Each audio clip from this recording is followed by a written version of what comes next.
So magluluto pala ako ngayon ng masarap na kinamatisang baka. So meron akong hinihiwang baka at meron din akong dalawang big tomatoes. So i-marinate ko muna itong aking beef with brown sugar and light soy sauce. So meron akong rock sugar, so later na yan. So ito ihaluin, hinalo-halo ko naman siyang mabuti para naman mag-balance yung lasa ng ating beef para talaga mas masarap.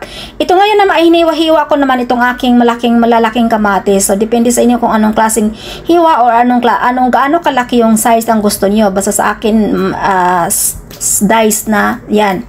And then next, ito namang nagpainit ako ng kaldero. So kaldero ang gamit ko instead of kawali. Nilagyan ko yan lang olive oil at ito ginisa-gisa ko na yung aking carrots, and then yan tinanggal ko na siya. At ang next ko namang igisa ay itong ating diced garlic, so konti lang. And then next ko na itong ating marinated na beef, ayan, so medyo mausok-usok na yan. So igisa-gisa lang natin yan until mag-brown na siya. So and next ilagay ko na yung ating diced tomatoes. So ayan, igisa-gisa lang natin.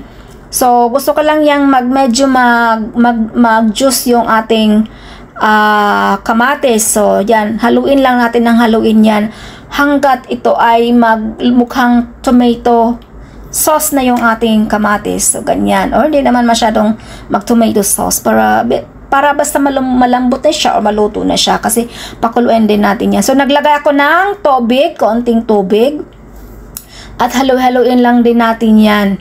So ito na pala yung aking rock sugar. So ilagay na natin yung ating rock sugar. Maganda kasi pag maglagay ng rock sugar ay iba yung lasa niya, iba yung texture ng meat, at saka parang ano siya, mas malambot. Ayan. So tinakpan lang natin yan. So halo-haloin lang natin yan at mag-add lang tayo ng mag-add ng tubig hanggat ito ay maluto or malambot na yung ating beef. So ayan, so yung ating kamatis pala. So dahil medyo malambot na yung ating beef, ibinalik ko na yung aking sinotay na carrots kanina. So ayan, pakuluan lang natin din yan hanggat yan ay maluto. So yan, takpan natin yan. So after 30 minutes ito, binuksan natin ulit. Tikman natin. At ayan, masarap naman, marasarap siya.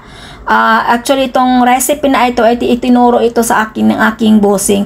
So, maglagay ako ng salt. So, wala na pala, I ran out of salt pala.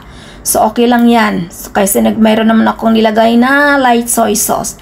So, tikman natin. So, ito pala ay adobong baka na sa kamatis. Tinuro ito sa akin ng aking bossing. So, sa aking bossing ko talaga ito natutunan. Sa luto na siya, isandok na natin. Maghain na tayo at oras na ng hapunan. Thank you for watching.